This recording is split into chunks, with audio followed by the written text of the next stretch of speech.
They got him. Old Yahya Sinwar he's not just taking a dirt nap. He made a high velocity exit. Gone with the boom. He stopped ducking and dodging and started decomposing and became part of the terrain permanently. It's said that you should never celebrate someone's demise. That's a culturally inappropriate thing to do, and I've already had people say that we shouldn't celebrate this because there are Israelis celebrating all across Israel tonight. They are having impromptu street parties, dance parties, you name it. And I just have to point out Proverbs 11:10 says, when the righteous prosper, the city rejoices, and when the wicked perish, there are shouts of joy. There are shouts of joy tonight all across the country of Israel. Shouts of joy that have been a long time coming.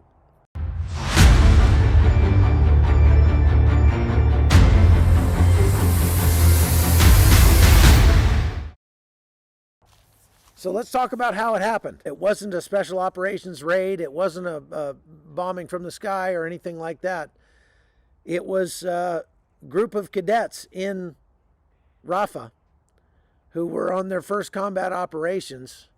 They were flying a drone and just happened to see some movement inside a building. They sent the drone in there to check it out. After they lit it up, they found a wounded man with his face covered by a dirty t-shirt sitting in a chair inside this bombed out house. And the drone spotted this man. He tried to freeze and not move for a few minutes, but realized that the drone was looking at him and then threw a stick at the drone. He was already wounded at that point. And just moments later, an IDF sniper hit him right in the head.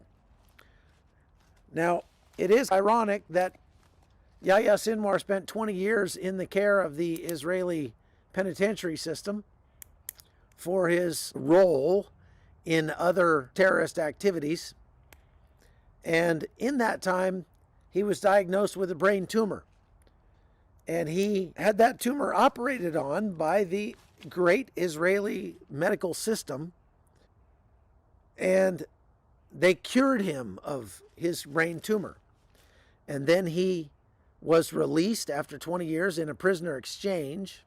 Now, in the time that he was in prison, he studied very deeply Israeli culture, Israeli language, learned Hebrew, read all sorts of biographies of Israeli heroes, and learned everything he could about the IDF and its tactics, techniques, and procedures. And he put that information to use after he got out of prison, when he got sent back to Gaza and became head honcho in the Hamas organization. Ironically, the IDF sniper took out the rest of his brain after the Israeli medical system had taken out a portion of it. So Sinwar became Sinwaz, and the world is rejoicing. The world is a safer place. The world is a little bit nicer place today because Yahya Sinwar is gone. This is a day that's been a long time coming for Israel and for the world. Yahya Sinwar was responsible for the demise of thousands of people. And anybody who's responsible for the demise of thousands of people, it's a good day when they get their comeuppance. The Bible says that if you live by the sword, you will die by the sword. Jesus said that in the Garden of Gethsemane. And that proved true for Yahya Sinwar. Now, what are the reactions from the world? Obviously, big celebrations in Israel.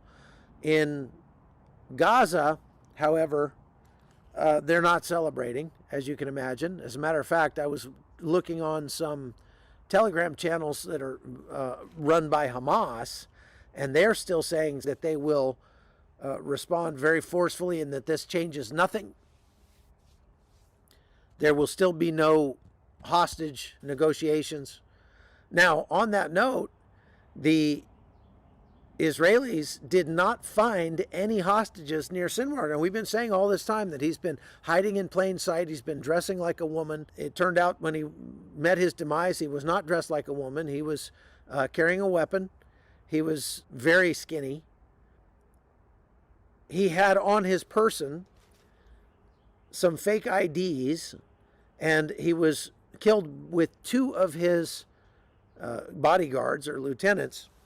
And when they collected up the pocket litter and stuff from those three guys, what they found were ID cards. One of his bodyguards had an ID card from an UNRWA school. He was a school teacher at UNRWA. That's not surprising to anybody who's been following this conflict. They've found many terrorists now who are directly connected to UNRWA. And they also found weapons, grenades, and a large amount of cash on his person. So that was not a fake UNRWA ID that they found. That was a real UNRWA ID for the bodyguard who happened to also work as a teacher at an UNRWA school. One other thing, that they found a lot of intelligence on his person, notes and maps. One of the maps that they showed has a map of the tunnels under Rafah, as a hand-drawn map. And they say that some of the tunnels that are on that map were tunnels that the IDF has not found yet. So that raises the hope, at least, that there will be found some of the hostages who are being held in those tunnels.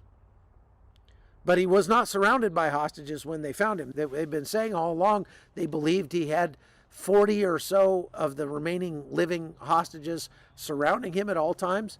That turned out not to be true. And the place where he met his demise also is telling, because it was very close to the border with Egypt. And from what he had on his person, it looks like he was trying to get across that border into Egypt and escape, as Hamas had said that they would not negotiate for the release of any hostages unless Israel promised that Yahya Sinwar could not only survive, but be allowed to leave Gaza. And that's now off the table, obviously. But the remainders of Hamas, which are dwindling by the day, say that nothing has changed. I went to, like I said, this Hamas website. They've started putting up, they've already made a martyr out of him.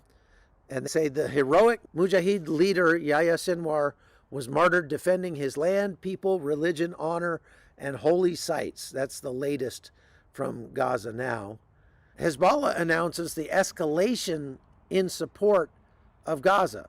Based on the directives of the resistance leadership, the Islamic Resistance Operations Room announces the transition to a new and escalating phase in the confrontation with the Israeli enemy, which will be discussed in the events and developments in the coming days. Hezbollah, we can expect, will try to escalate because of this, and we'll see what they have left. I would say Israel is going to say bring it at this point, because Israel has literally wiped out the entire upper chain of command of Hezbollah, and now they have wiped out almost all of the upper level chain of command of Hamas. Both Hamas and Hezbollah are struggling now for leadership. And now get this, Anthony Blinken came out and made a statement and said, hey, it's a good day for Israel. The world is a little safer. He was responsible for the deaths of a lot of people, including Americans. And we hope that the new leadership of Hamas will be more open to negotiating and choosing a peaceful future with Israel. Here's the thing that makes that kind of sickening. The fact that Anthony Blinken is hoping that Hamas is able to survive and bring on new leadership, promote some of their foot soldiers to be the new leaders of Hamas. is a slap in the face. It's a backhand to Israel. On one hand, he's saying, congratulations, Israel. It's a good day. On the other hand, he's saying, I hope that Hamas's new leadership will look for a better future, meaning Hamas will survive and get new leadership. Now, Joe Biden said something very similar to that. None of that is surprising. They have been trying to play both sides of the fence for a long time. So as Hezbollah was threatening an escalation in this conflict in the north, over the last few hours, the Air Force of the Israeli army has been attacking dozens of terrorist targets inside Lebanon in the Bekaa Valley, which is deep. If you look at a map, that's deep inside Lebanon. And they were hitting weapons caches, military buildings, and launchers that were already aiming missiles at Israel.